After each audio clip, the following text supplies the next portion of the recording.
Hello and welcome to Raw Sports Takes here with Miguel Sanchez. Today is Friday, the 18th of October, 2024.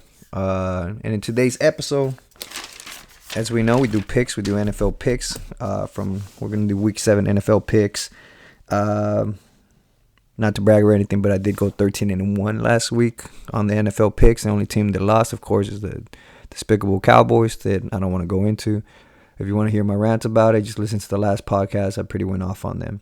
We're also going to have some college football. We're also going to talk about some college football coming this weekend. It's going to be some pretty good games.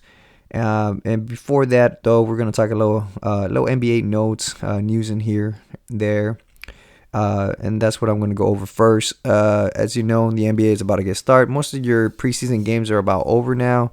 They usually have 5 preseason games. And last night, the Spurs played, but nobody really important play except for, unless you're a big diehard Spurs fan, Stephen Castle, which he is looking tremendous. He is looking outstanding, as you can tell. He just looks like he has the body of an NBA player. He has the moxie, and he has I would say he has the speed. Like, if you watch him play, he reminds me of kind of like a Dwayne Wade kind of a player. He's just smooth. He goes in there. Kind of like, actually, when he was playing against Miami, I was watching some of that Miami game versus the Spurs. He reminded me a lot of Jimmy Butler. It actually looked like I was watching Jimmy Butler play, younger Jimmy Butler. Like, he has the size, he has the speed, and the game just kind of, he's athletic as shit, too. And it looked like every single damn time he wanted to take it to the rim or get some fouls or get some points, he did it, like, effortlessly. So that's good news for the Spurs. Other non-Spurs news, which is a good thing, is everybody's healthy. Everybody seems to be healthy, no injuries, so that's good to know. Yesterday was Thursday, so there were some games. Quick takes. Kawhi Leonard's going to be out indefinitely to start the season. Who the hell knows when he's going to come back? Those knees have been messed up since he was with the Spurs. He was told those knees were jacked up since he was with the Spurs, but he refused to listen to the Spurs. And as you know, I hate Kawhi Leonard for being a bitch and punking out of the Spurs, pretty much. So that's my take on him. And good for him that he's figuring it out how his knees work now. LeBron James, of course, set out the last preseason game. I did watch some of that, a little bit of that game, because I want to watch if I'm wrong about BRONNY James, but I am definitely right about him. He sucks. He completely sucks. If his name wasn't James in the back of his jersey, I'm pretty positive that he would not be in the NBA right now, because that boy sucks. There's a quick fact, saw a quick little stat the other day. Plus or minus, that's a new stat that's been coming out the last decade. Pretty much what it means, if you go to the stat sheets nowadays and you see points, rebounds, and then you'll see something called plus or minus.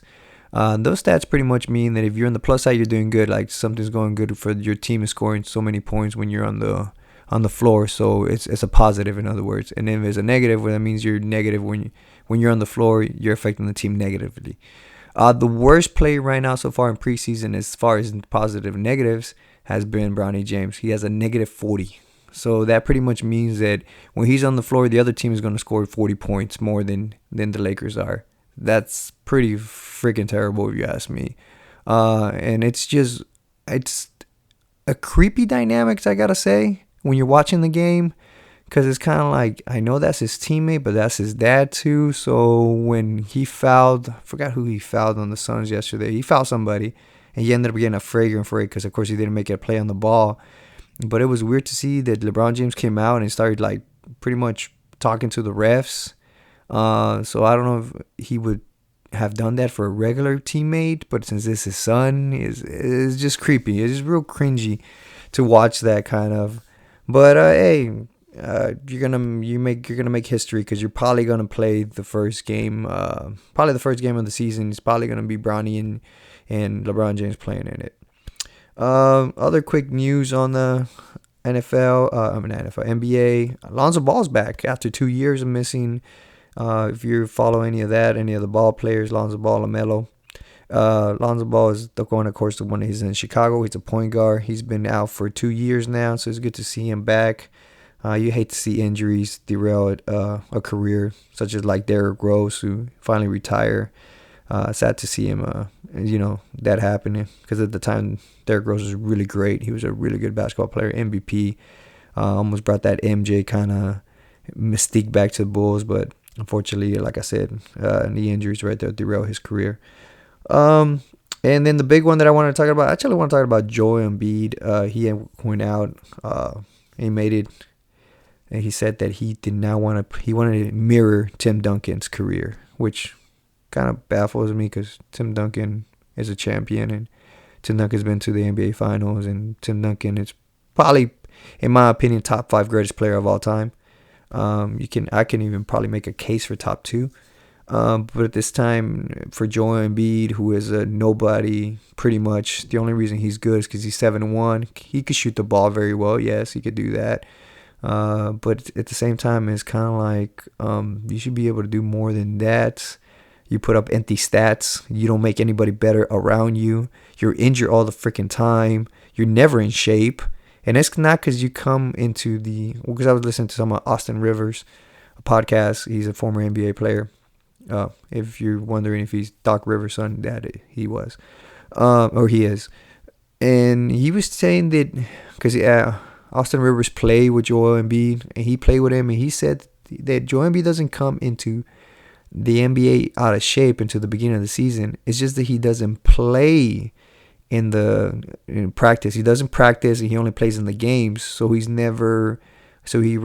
gets out of shape. So he comes into shape into the NBA at the beginning of the NBA, but then he gets out of shape because because the reason they don't want him to practice is because they don't want him to get injured. So that's why you see him so tired. That's why you see him fall so many times. Like, I never seen somebody so clumsy in my life playing there. Like, he is always falling. He's always tired. You can tell he's freaking tired at the end of the game, especially during the middle season and beyond. And then he always gets injured. He got injured again last year. Like, I don't know. I mean, I never been a big fan of Joel Embiid. I never liked him because the way he becomes very arrogant. He does not humble himself when he loses. He points the finger everywhere. And it's kind of like, and you could tell he just doesn't put in the work. Like, you could really tell he doesn't put in the work, because if he put in the work, he wouldn't be as injured as often. He'll come in weighing less. Like, he finally came to realization this year, which is crazy to me because he's been in the league 10 years now. And he said, oh, it's all about championships now. Now I'm concentrating on winning in championships. Then what the fuck were you doing 10 years ago, or 9 years ago, or 8 years ago, or even last year? You were not thinking about winning championships. You were just thinking about fuck it, my own stats. I want to try to win the MVP, which he did win the MVP 2 years ago. And good for him. Because when he wants to play, he could really ball. But most of the time, it's like, okay. So that even if I'm a Philadelphia 76er fan, I'm even more pissed off. Like, you telling me the last 9 years you did not give a fuck about this team? The last 9 years, like, fuck it, it's all about me kind of thing? Yeah, it just, like I said, I don't like players like that. That just boggles my mind. He should have freaking been traded 5 years ago. 5 years ago, at least. He should have been traded when you had a lot of value for him. And I said it 5 years ago. I said, this man should be traded for as much assets as you can, because he's always going to be injured. And again, he's going to be injured. So back to saying he wants to mirror Tim Duncan. The reason is because he said he's not going to play no more back-to-back games anymore in the NBA. That's it. He's done. He's done playing back-to-back. Tim Duncan did that, and the Spurs did that for him after he's won 3, 4. I think it was his 3rd championship he won, and he was having knee problems, and they wanted to prolong his career. But Tim Duncan put in the work. Tim Duncan was in the gym all the time playing and practicing. You can't say that. I hate it when people mention his name with other people, because there is only one Tim Duncan, and Joel Embiid is not even close to it. You're lazy, you're pathetic, and you're always injured, and it just boggles my mind on that. So that was going to be my quick take on Joel Embiid. He's always going to be a loser, in my opinion, because he always puts himself before the team, so he's never going to win anything. And great players make good players around them great or better, and he doesn't. Name one player that he's made better around him. And now Paul George is hurt again. Shit, the injury bug just jumped on Paul George real quick. Not to mention that Paul George he's always injured, but Paul George is already injured. Maxey, who's gonna be next? Maxey, he didn't make Maxey better. Maxey is one of those rare players that actually put in the work and made himself better. Tobias Harris, he didn't make him any better. None of those players were any better. Shit, James Harden left when he got a chance he could leave. Um, that's my take. That's a quick take on the NBA. Quick notes. Now I'm gonna jump into college football. College football should be fun this weekend. I don't think it's gonna be as good as last weekend because last weekend was just on another level. Last weekend, Texas, OU. You had Oregon. It was a great game. Oregon, Ohio State. You had some top teams. You had Alabama shitting the freaking bed almost. They're about to lose another game. You had Miami almost losing the cow before that. Or I think they had a bye week actually, but before that, they had a lot of really, really good games last week. And now this week, there's some good ones out there. But other than that, you had Colorado versus Kansas State. That was another good game. That was just really good games right there. But this week, of course, the game of the week for tomorrow night, and I'm glad it's on at 7:30 p.m. Central Time here. I'll be traveling to Rhode Island, Boston area tomorrow, so I'm not gonna catch too many West Coast games because they come in so late. But I'm glad this game is on late because I'll be landing around 3 p.m. their time over there, Eastern time. So I should be able to watch the Georgia versus Texas game. That's going to be the game of the week. That's going to be the game of college. It's going to be number 5 versus number 1 Texas at Texas. So it's going to be a wild game. Everybody's going to be going crazy there at the stadium. But it should be an interesting game because you got Carson Beck, who has played kind of decently well. But not as great as everybody expect him to be. And also on the other side, Texas has really, and I think it's gonna be a battle between the two defenses. I think this might be a low scoring game in the 20s. I don't think it goes past the 30s because you got really two good defense, and the Georgia defense is great, and then the Texas defense is also really good. So it's gonna be a defensive battle, and it's gonna come down to pretty much who doesn't make the mistakes and who could have an explosive play here and there. And because of that, I think Texas should win this game because they have more explosive players than Georgia does on offense. And reality is because they have a backup quarterback they can go to real quick if they need something. Quinn Edwards looked okay last week. I don't think he didn't look as good as he looked the first 2 games of the season, before he got injured. And then I don't know, he looked pretty bad. I almost felt like if Oklahoma took a lead on them, that they might have put Arch Manning in the game. And I feel like this might happen this game. You might see this, that Quinn Edwards has a bad game, the quarterback, and then they put Arch Manning in that one. But that should be a good one. As far as Georgia comes down to Carson Beck. Carson Beck has to play good. Has to play great against his defense. Not good. He has to play great if they want Georgia to have any chance. I could see this game going, like I said, low scoring, and I could see this game going anything ranging between 27 to 24 Texas, or maybe even damn 21 to freaking 17 in this game. But it's gonna be a close one, and it's gonna be a good one. That one should be a good one. It should basically be can Quinn Edwards kick the rust off of himself and play better this game? Is Georgia ready to play the full game? Because it seems like they've been getting down a lot. Last week they got down also. They could play a full game. If they could put a full game together of Georgia football, they can actually win this game. I could definitely see them winning this game. But still, I'm going to take Texas on that one. The other games there, they're interesting as far as is at the Alabama versus at Tennessee game. That should be an interesting one. Of course, I love watching Ryan Williams play, the wide receiver of Alabama. He just plays on another level and another speed. I don't know what to say. As far as Tennessee, the only way I can see Tennessee winning this game is actually if that highly recruited Nico, I'm probably going to slaughter his name. It's a hard name to say. Nico Iamaleava, the quarterback of Tennessee. He was highly recruited. They were talking about how he could be a Heisman Trophy winner, but he's just been playing terrible. Actually, he's been playing so bad. He's the worst. He has the worst QBR in the whole SEC right now. So that tells you something right there, how bad he has played. Hopefully he doesn't. Hopefully he gets it together. Of course, I believe he's a freshman, so it's gonna take a little. You're gonna have a learning curve pretty much when you're playing this, and especially when you're playing at a high level SEC football. But I'm picking Alabama on this game. It's a no-brainer on that one. Unless, like I said, unless Alabama has another brain fart and almost loses. There's almost 2 weeks in a row they lose. They lost, of course, against Vandy, and they almost lost again last week. So should be interesting in that part. Other games are Miami and Louisville. Miami should win that one easily. They're ranked. Louisville's not ranked. LSU at Arkansas. I could definitely see LSU losing to Arkansas. That was another. Forgot about that one. I forgot about that LSU game. That was another good game last week.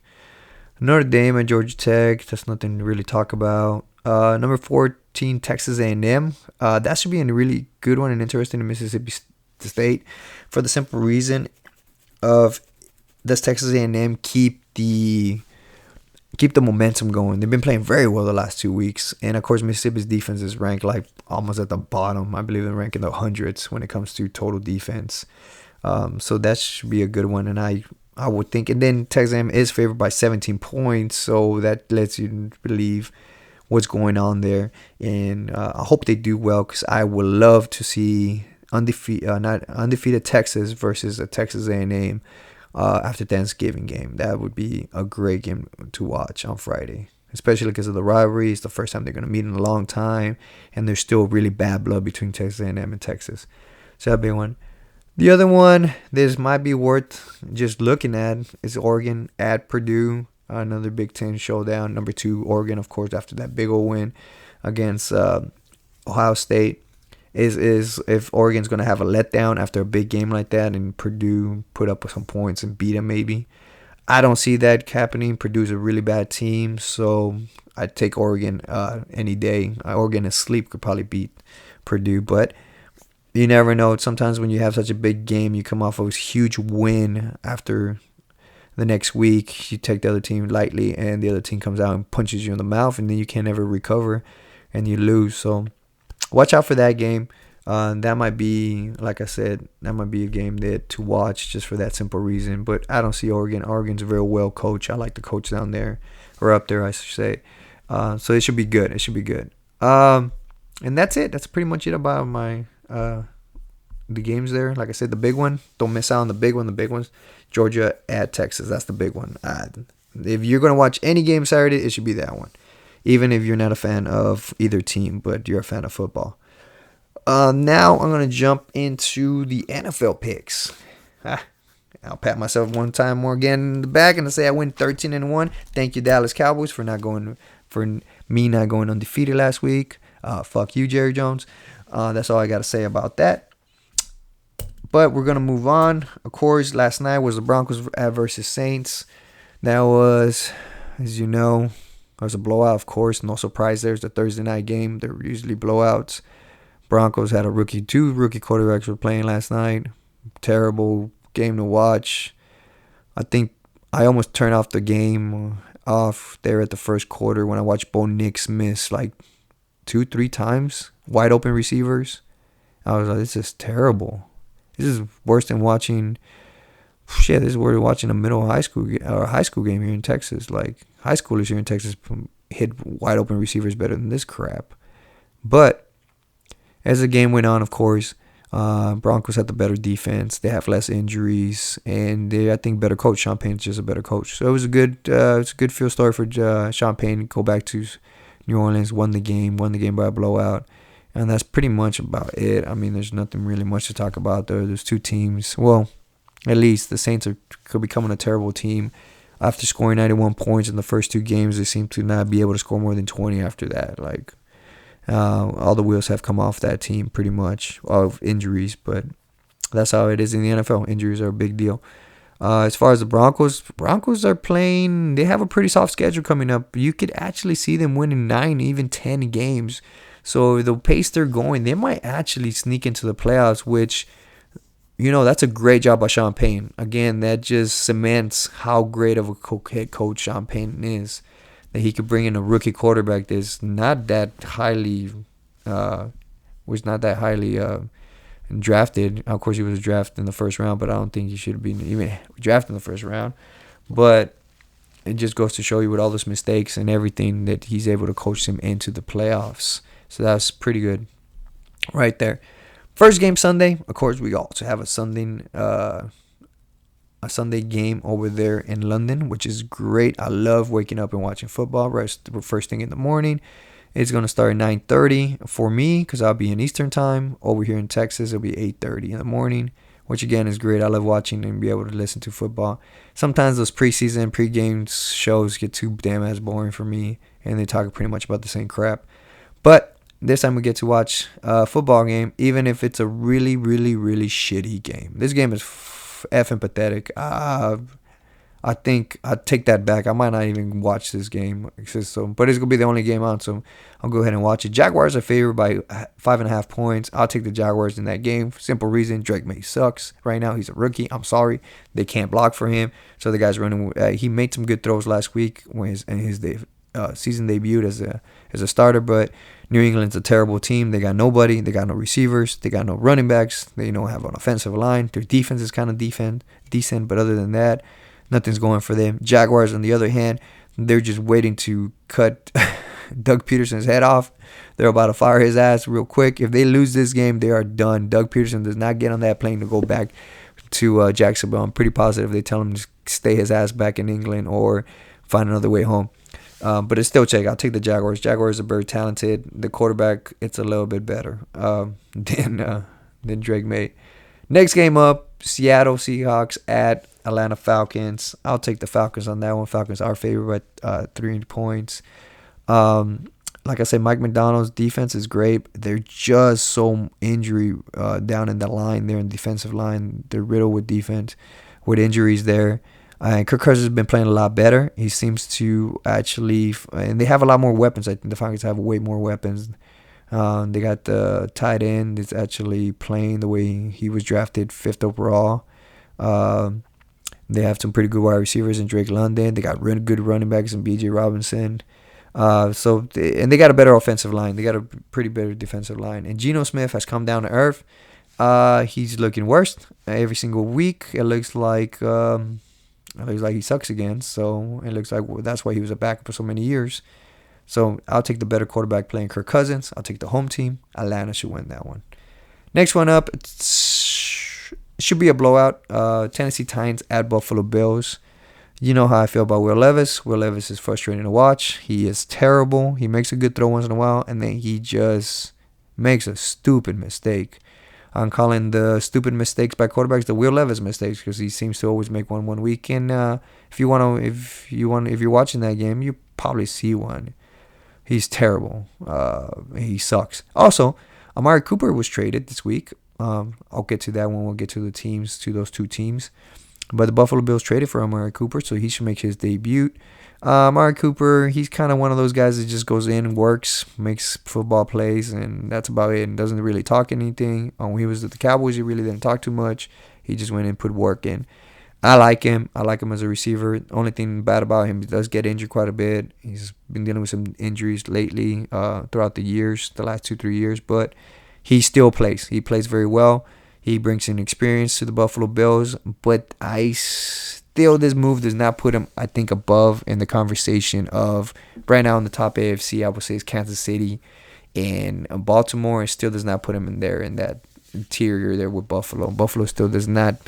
That trade itself does not make them go above those two teams. They're still the third best team probably in the AFC, maybe even fourth, depending on who you talk to.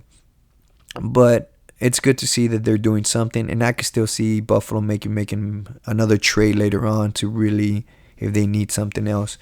Buffalo is favored by 9.5 points, so they should win this game pretty easily. Like I said, Tennessee is terrible.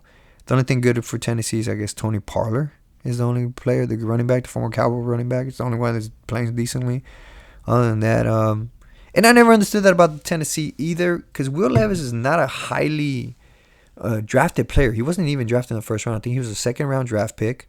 He was drafted by the past regime, not by the head coach they have now. So I don't know what the hell is their problem by sticking with him. He's garbage. He plays like garbage. So why play him? You didn't draft. It's not like you drafted him top 5 in the NFL in the drafts last 2 years ago, and you're like, hey, I have to play this guy.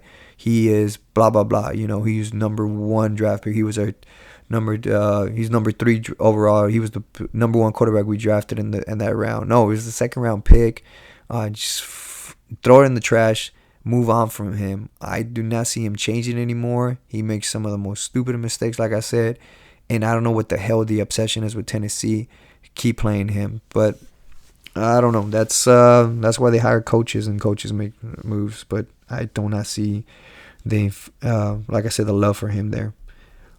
Next game, I think it's another blowout. It's gonna be Cincinnati Bengals at Cleveland Browns. Of course, Cleveland Browns don't have Amari Cooper did I say that? Yeah, they don't have Amari Cooper anymore because they just traded him to the Bills. So Deshaun Watson gets even worse. Kevin Stefanski probably has a gun to his head and has been told to stay with Deshaun Watson at quarterback. So I don't know what's going on there. We could see the potential return of Nick Chubb to come back and play this game, but I don't see that. Even if he did come back 100% healthy, no injuries, I still don't see him winning this game. Cleveland is just a really, really, really bad team. They were, like I said, they're probably the second or third worst team in the NFL right now, for sure in the bottom 5. Cincinnati, it seems like their defense is playing pretty well. They're putting it together. Joe Burrow's still there, still playing. He hasn't gotten injured, thank goodness. He looks a lot better with T. Higgins coming back.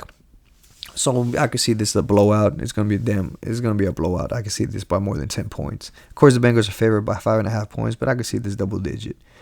Easy pick. Bengals win this game. Next game, Houston Texans at Green Bay Packers. I have 2 games of the week. I think this one is one of them, and we'll get to the other one later on. It's a shame that they're playing at 1 p.m. Eastern time. They're playing at the noon games. Because I think this game should be an evening game or even a night game.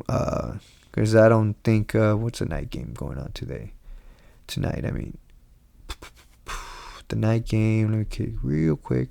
Well, the night game is going to be pretty good too, but I think this one should have been at least an evening game, a 3 p.m. Central Time game, because it's going to be a really good one. We have 2 really young, good quarterbacks. We got on one side we got C.J. Stroud. Who blew it up as a rookie, and he's still playing very well this year. I don't think he's as good as he was last year, if that's hard to say. And then you got Jordan Love, has been playing pretty good. He's thrown a few interceptions here and there, but he's actually playing, getting back into shape and getting back into his rhythm there with the Green Bay Packers. Green Bay Packers defense, let's see what you're made of. You're not playing bad quarterbacks anymore or bad teams, so you should be able to do something. You're not playing Will Levis anymore. So this one should be a good one as far as to see which team is going to be a contender. I think they're both contenders. I think they could both be in the NFC Championship game. The Green Packers could be in the NFC Championship, and then of course I did pick Texans to be in the AFC Championship game. So I could see them, and it could actually be Super Bowl teams. So this could be actually a Super Bowl matchup right here, a preview to the Super Bowl. And really good young quarterbacks, well coached, both of them. Defenses are, of course, I would give the defense edge to the Texans easily. They have shown it more, and they have better players on defense there with Danielle Hunter and Will Anderson, just pressuring the hell out of quarterbacks. I believe they lead the NFL. Yeah, they lead the NFL and generated league high in pressure and the pressure rate. So they pressure about 43.1% of the time. So that's a lot. That's almost half the time when you're passing. Should be a great game, like I said. But a lot of people are picking Green Bay because it's at Green Bay, and Green Bay is favored by 3 points. But I'm going to take the Texans on this one.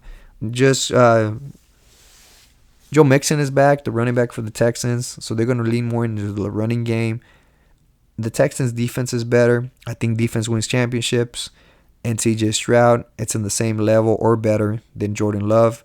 That's the reason I'm taking the Texans. The Texans have a better quarterback, better defense, and the only thing going for Green Bay, of course, right now is that Jordan Love is playing good, but they don't have really a number 1 receiver, and also their running back. I don't know what's going on with Josh Jacobs. Josh Jacobs was top running back 2 years ago, and all of a sudden last year he didn't play well, which I get. He's with the Raiders. He sucked. The Raiders suck. And this year he's playing with the Green Bay. They kind of have not. Maybe this is the one game they lean on him to make more, to run the ball more often. But I don't see that. I trust the Texans better. And the only thing that I give Green Bay is maybe the running backs a little bit better. In the head coach, I'm becoming a fan of LaFleur. LaFleur actually seems to know what he's doing and how he's coaching. But Texans every day, so that's a good game. If you're gonna watch any noon game, watch that one. Next game up is between two terrible teams, two bottom 5 teams. The Dolphins at the Indianapolis Colts. Looks like they're gonna start Anthony Richardson back from injury. And put bench Joe Flacco back into the bench. 39 years old. He did his job. He did it very well. And I think they were in a really good rhythm here with the wide receivers with that. So that kind of interesting. But I get it. This is what I mean by a QB being drafted high. Anthony Richardson was drafted really high by the Colts. I forgot where he was drafted. I want to say he was 3rd overall. Or was he 3rd or 5th overall in the NFL draft? From what I remember. But I can't quite remember exactly where he was drafted. But he was drafted, in other words, he was drafted top 5. Either way, he was drafted top 5 in the first round. You got to stick with him. You got to stick with him. You got to see what he's made out of. Because you really want to, because you want to do something with him. But it's not like I said, it's not like Will Levis that was drafted in the 2nd round.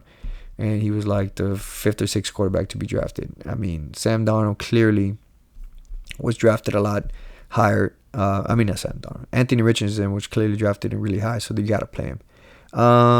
They say this is probably the last week with Tyler Huntley as the Miami quarterback, which means the team is going to play terrible. They have so much talent there, which is kind of weird to me that they're this bad. Is that a reflection of the coach there, that he just doesn't know what the hell he's doing? That for once in his life, like last year, he was just an anomaly and he knew what he was doing, and this year when things get tough and his quarterback is hurt, like everything goes to shit. Like, I don't understand. I don't get it, but we'll see. I wish Hard Knocks was on covering the Dolphins actually this year, not last year, because this is really interesting. Next game up, but who do I take on that one? I'll take the Colts on that one, just because I think they'll do better. And I think Miami's just a freaking dumpster fire at this point. And then it said the Colts. Next game, Detroit Lions at Minnesota Vikings.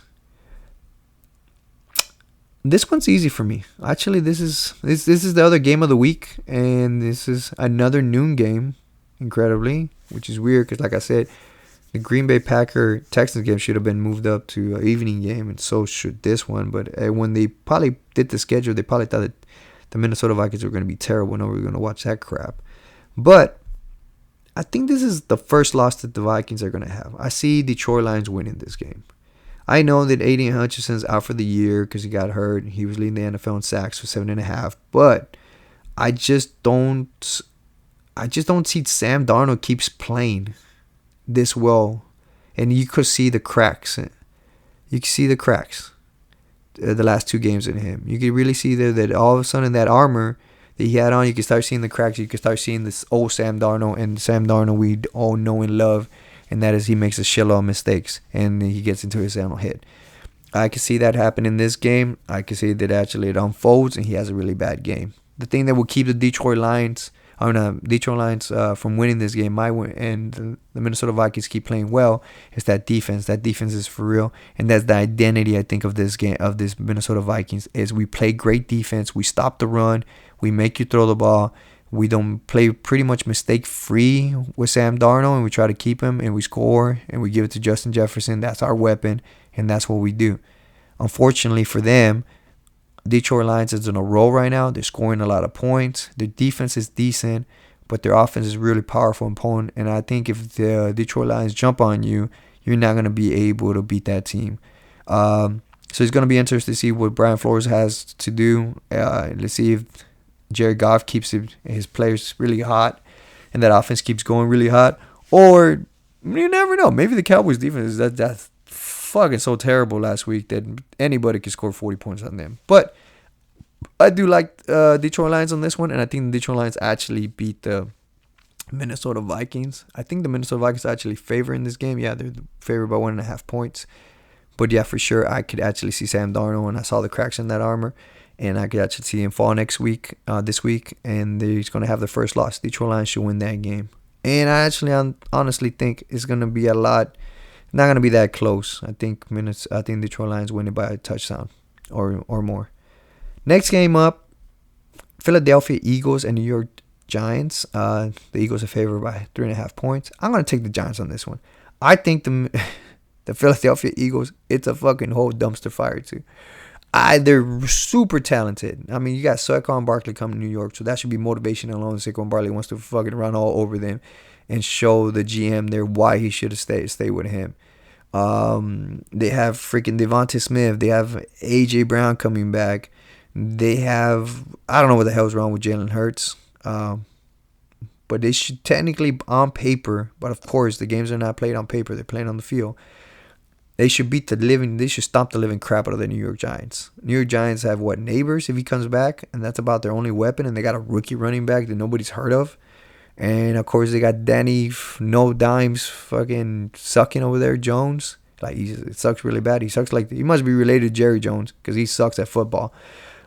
But he's played well. I give him that. He's played well the last 2 games. Actually, the last 3 games he's played very well. The Giants should have beat the Cowboys the way they were playing. I don't know what happened there, but I could see definitely the Giants winning this game. And the reason being is, I mean, the Eagles barely beat the Browns last week, and the Browns have been getting stomped by every single team, including the Giants.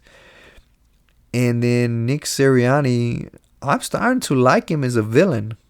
Not as a coach. I don't like him as a coach. I think he's a terrible coach, Nick Sirianni. I think he got super freaking lucky with Jalen Hurts and taking them to that Super Bowl run. And the more I look at it, the more I think it was actually his assistant coaches that were doing the coaching and not him. I like him as a villain for the simple reason that I want to see him talk more shit to the crowd. I mean, that was freaking hilarious. They're beating the Browns, and he's talking shit to the crowd because the crowd's saying, I think they were saying, fire Nick, which that's his name, Nick Sirianni, the head coach of the Philadelphia Eagles. And he started talking shit back to them, which is freaking funny because if you know Philadelphia fans are probably some of the most terrible fans there are in the whole NFL, because they would say they're passionate. I just say they're terrible. They don't give 2 rats ass who you are. I mean, they freaking boo Santa Claus. They boo my boy Michael Irvin when he got injured. Like, who does that? Or not booing, but applaud because he got injured. Like, why would you applaud somebody getting injured? Terrible fans. Either way, it's funny to watch. And Nick Sirianni clearly has anger management issues. Clearly is a buffoon and an idiot coaching a football team. It's like that drunk guy at the bar being the head coach of a football team. Like the one that's always screaming at the TV and why didn't I would have done this. That kind of guy that's always at the bar screaming at the TV and just yelling for no damn reason. Yeah, that's him as a head coach. Another thing that's funny, and what I did not like that he did was that he brought his kid to the press conference. I love kids. I love my kid. I have a 4-year-old, and I love the shit out of my kid, but I would not bring him to a press conference. That to me is a punk out. He was shilling himself behind a kid, like so he wouldn't get tough questions. Like that's a really bitch move. Who does that? That's like somebody sucker punching somebody else. You don't sucker punch unless you're a bitch. And that's not, and I'm not saying that as a chick is a bitch. I'm just saying that you're just a punk bitch and that you would sucker punch somebody. And he did the same thing by bringing his kid so he wouldn't get any tough questions. Like that's a bitch move. Like that is a straight up pussy ass move. And I wish I was there because I would have told him that in front of his kid. I mean, why are you hiding behind your kid? It's not cute in any kind of way, especially after you just got into it with the crowd. So I will pick the Giants, and I think the Giants could win this game as an underdog. And I want to see Nick Sirianni blow a freaking gasket, because if he blows a gasket, I think he gets fired right there on the spot, or the Philadelphia fans end up murdering him. Either or, it's kind of interesting. It's interesting. I just want to see him blow a gasket. He's an idiot. Next game is going to be Las Vegas Raiders at Los Angeles Rams. As we know, Vegas doesn't give 2 shits anymore about winning. They just traded Devontae Adams. They're starting O'Donnell. And apparently, I like Antonio Pierce. I liked him when he was a football player there for the Giants.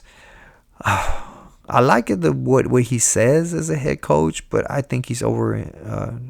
He's not head coach material at this moment right now. I don't think he knows what he's doing. Rams are better, well coach. It is at Rams. Rams are favored by 6.5. I'll take the Rams any day. I'll take freaking a quarterback, Matthew Stafford, at what is he, 37 right now? Shit, I'll take him at 45 years old over Aiden O'Donnell or any quarterback the freaking Raiders throw out there, especially now that they don't got Devontae Adams. And I'll take the head coach, like I said, of the Rams, either way also, over Antonio Pierce. That's an easy pick. Rams all day. Carolina Panthers, the Washington Commanders. That's another easy game. That's probably the worst team right now in the NFL, the Panthers, so there's no point in going this game. I would like to, and Jaden Adams pretty much showing me everything he's been doing. He's been doing great. Even against the loss against the Ravens, he played really well. So it's interesting to see if he keeps it going. When is he gonna actually hit that rookie wall? I don't know. But it's not gonna be this game. So they win this game easily. And they are favored by 8 points. Yeah, they almost have the biggest spread. And then the last game of the night, or the night game, there's going to be Kansas City at San Francisco 49ers. I mean, that's a toughie in the sense that the Kansas City Chiefs really haven't played well. Their defense is playing outstanding, but their offense is like you want more from them, especially Patrick Mahomes. I think Patrick Mahomes has been playing some of his worst football in the last 3 years. But then again, it is, when you set the bar that high and you win back-to-back Super Bowls, you expect to be played, everybody expects you to play great every single year. That's not happening, but also they realize that in Kansas City, and they realize their identity is kind of defense and close games now, and they know that Patrick Mahomes can pull it out in the close games. And I just don't I see that a lot of things going on with San Francisco. They haven't been playing great lately. They lost that one against the Arizona Cardinals. And they did beat Seattle last week, but Seattle, as we know, is a pretender. I just don't see them winning this game. I see Kansas City pulling out another close one. I see Patrick Mahomes driving in there at the end again with the ball. With a minute to go, and they kick a field goal and they win the game. Like, it's going to be a close game, but it's going to come down to Patrick Mahomes with the ball at the end. And that defense is just that good. So they'll stay undefeated, and they'll probably be the only undefeated team this week. The last undefeated team. So I'll take Kansas City. Even though 49ers are favored by 1.5 points, but that's probably because it's at San Francisco. But I'll take Kansas City. They've been there, done that. They know how to do it. Next game. Oh, shit. My bad. That was the evening game. The night game. This is the last game. Sorry. This is the last game. The night game. Oh, the Devontae Adams trade. Aaron Rodgers, the GM of the Jets. I called it. I said it at the beginning of the year. How long is it going to take for Devontae Adams? When is it going to take for Devontae Adams to be with the Jets? Because once Aaron Rodgers decides to make that phone call or talk to the manager, I don't know who that is. Like I said before, this is what happens when you deal with the devil. This is the devil. Aaron Rodgers is the devil, and this is what happens with him. People get fired, and he makes all the calls, apparently. Apparently now, because what's-his-face ran a route, the back, Mike Williams ran it too short there, 4 yards, and it got intercepted. Now he's on the trade block. Aaron Rodgers does not want any of him. Aaron Rodgers has become LeBron James. When LeBron James is not happy about a certain player or he wants to shake up the team, he'll shake up the team. Everybody will get traded. He is the general manager. And Aaron Rodgers has become the general manager of this team, which is great because there should be no more finger pointing at anybody else. It should just be Aaron Rodgers. What happens now? You pretty much replace Mike Williams with Devontae Adams. Devontae Adams has become the second best receiver on that team, or maybe the best one, because in reality, we really thought, what's his face? What's the other receiver's name there with the Jets? God damn it. I cannot think of his name right now. It'll come to my head right now. Wilson. If Wilson, there was a lot more expectation of him being better with Aaron Rodgers, but apparently he's just been the same. He does have some great plays here and there.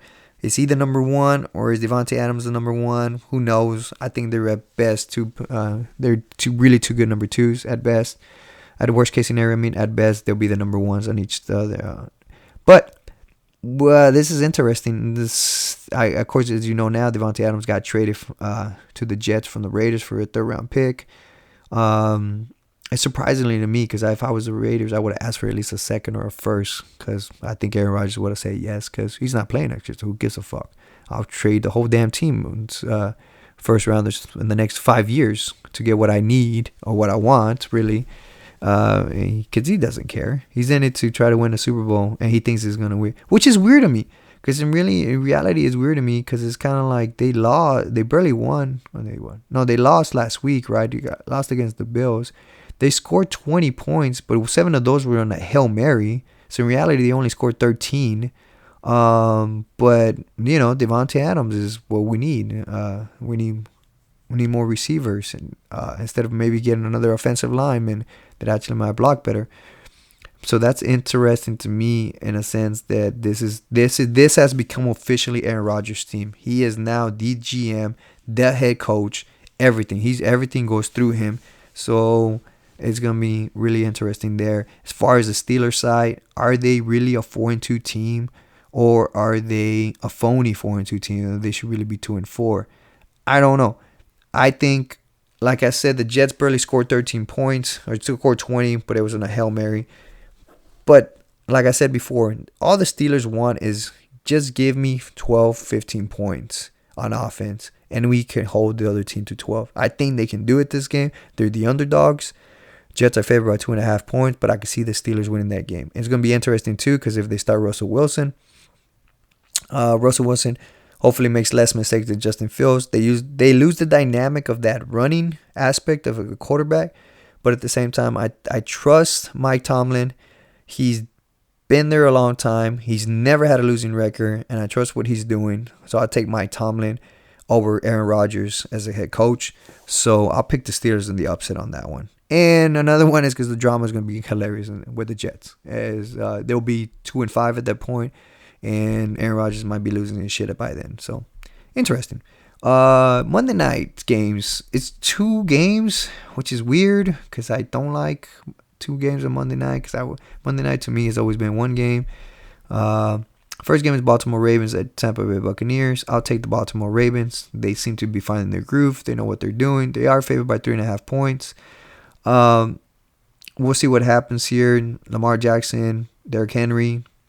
They figure that those 2 guys know how to run the ball. Let's keep running the ball. Let's keep going. As far as Tampa Bay is going to come down to Baker Mayfield. What he can do against that defense, I don't think he could do too much. I think the Ravens are just too strong and have a hell of a momentum right now, and they're just going to steamroll pretty much everybody that comes their way right now. So I'll take Baltimore Ravens. Last but not least, Chargers at Cardinals. Take the Chargers. Chargers are favored by 2.5 points. Justin Herbert looked a lot better last game. He looks like he's healthier now. So I'll take Justin Herbert over Kyler Murray. Kyler Murray does not want to play football, apparently. I just don't. What did it for me was that one fumble. He did not want to jump on the football. He just looked at it and saw the other team grab it. Like, he doesn't want to play. Like, he doesn't want to get dirty. He doesn't want to get. I get it. He doesn't want to get hurt per se, but there's got to be some damn effort put into, especially on a turnover. But Kyler Murray, he likes to play video games. He doesn't like to study the football. So it's crazy to me they gave him that much money to keep him there, because I would have let go, just like I would let go Dak Prescott. But then again, I don't run a team. If I was running a team, I'd probably get fired within the first 2 years, replaced by Aaron Rodgers as the GM. I don't know. But as far as I go back to this game, I hate 2 Monday night games. I really do. Especially because I don't think that this game is going to be a good one. And I don't even think the Bucs game is going to be a good one either. I'll take the Chargers. Better head coach, better quarterback, and their favor. So I'll take them 2.5 points. And that's it. That concludes the pretty much the picks. I'll go through them real quick. Jags over Patriots, Falcons over Seahawks, Bills over Titans, Bengals over Browns, Texans over Packers, Colts over Dolphins, Lions over Vikings, Giants over Eagles, Rams over Raiders, Commanders over Panthers, Chiefs versus 49ers, Steelers over Jets, Ravens over Bucks, and Chargers over Cardinals. I'll talk to you next week. Probably I'm gonna be, like I said, I'm gonna be in Rhode Island. I'll be in the Boston area. I might try to catch up a game up there. Maybe catch a New England game, or maybe catch even a Giants game, Jets game, maybe a Jets game. I don't know. Maybe I'll go boo Aaron Rodgers, because as you guys know, fuck Aaron Rodgers. Have a great weekend, great time. Thank you for listening. Goodbye.